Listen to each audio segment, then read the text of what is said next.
Oi, eu sou a May Mortari e o vídeo de hoje vai ser sobre a minha leitura do Guia do Cavalheiro para o Vício e a Virtude, da Mackenzie Lee. Antes de começar a falar sobre o livro, eu tenho um convite para fazer para vocês. No sábado, agora dia 18, às 5 da tarde, eu vou fazer uma live de arrumação da estante, que vai ser quase um arrume a estante comigo. Eu vou conversar com vocês sobre posicionamento de estante, como eu arrumo a minha, como eu separo os meus livros, como eu faço pra organizar os livros da melhor forma, o tipo de enfeite que eu uso.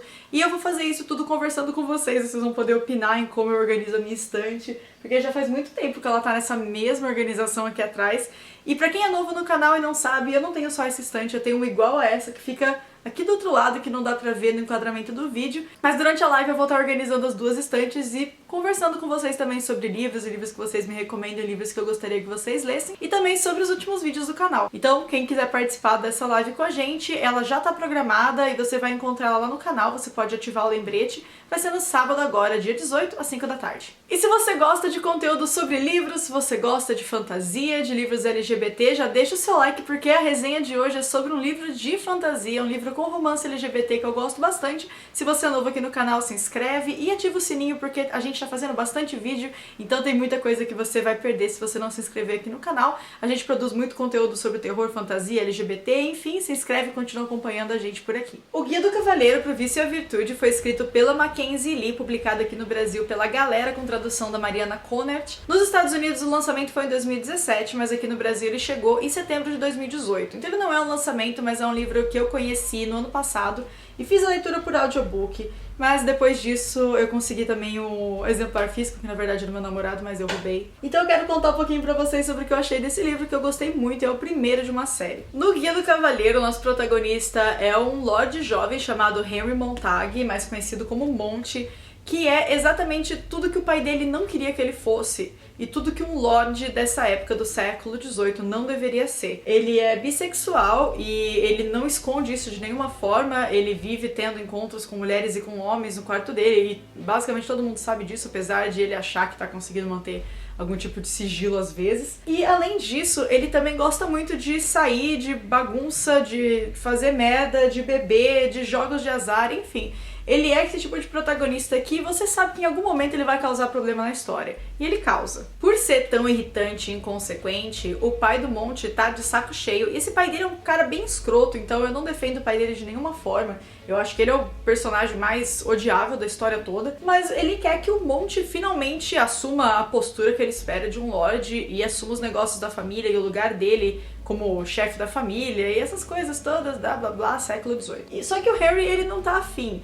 E aí, antes dele assumir os negócios da família, eles saem em uma última aventura, uma última viagem, que seria tipo um Eurotour, com a irmã dele, o Felicity, e o melhor amigo dele, o Percy, por quem ele é secretamente apaixonado. Ele acha que é secretamente apaixonado, porque todo mundo tá vendo. Inclusive, é uma coisa muito comentada ao longo do livro, desde o comecinho. E a gente já percebe que ele tem alguma coisa com o Percy, porque ele já admite logo de cara, apesar dele achar o livro todo que ele não está admitindo que é apaixonado. Ao longo dessa última Eurotour, o Percy e o Monty flertam bastante, e eles têm um relacionamento que é muito legal, porque é um relacionamento pautado pela amizade, mas que você consegue ver que tem uma coisinha a mais, e a gente consegue torcer pra essa coisinha se desenvolver ao longo de todo o livro. A viagem acaba dando uma desandada por conta da inconsequência do Monty, que logo no começo já faz uma merda, toma uma decisão bem ruim e acaba arrastando eles para um tipo de caça ao tesouro com fantasia no século XVIII, que é muito legal, e eles acabam viajando toda a Europa em busca de algumas coisas aí, algumas descobertas que eles precisam fazer. E durante essa caçada pela Europa, o relacionamento do Monty e do Percy dá uma florada e uma desenvolvida, e a gente também descobre vários segredos que estavam escondidos nessa amizade. A narração do livro é em primeira pessoa, pelo ponto de vista do Monty, o que acaba fazendo a gente amar esse personagem e odiar ele a cada página, porque a gente ama a forma como ele se expressa, a forma como ele fala, do Percy, a forma como ele fala das aventuras que eles estão vivendo, porque é uma forma muito leve e divertida, mas ao mesmo tempo ele fala e ele pensa muita merda. Em alguns momentos eu tive muita raiva dele, mas eu aprendi a gostar do Monty um pouquinho mais a cada capítulo. Esse livro é uma história que tem vários elementos que eu gosto. Ele tem história, ele tem elementos fantásticos, piratas, romance LGBT, mas o grande elogio que eu tenho aqui pro livro da Mackenzie Lee é o fato de que os personagens todos têm muita personalidade.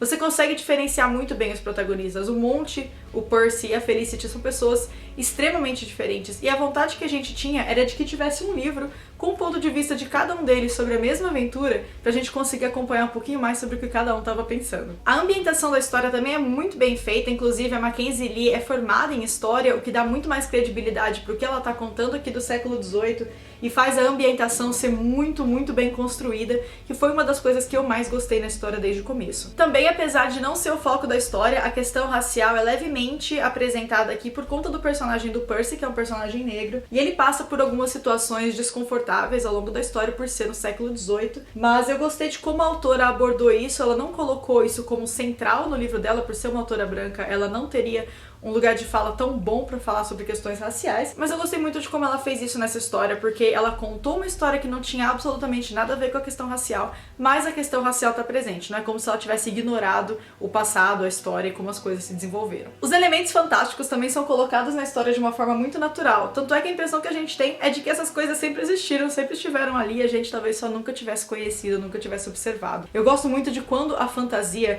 é um elemento da história que poderia existir.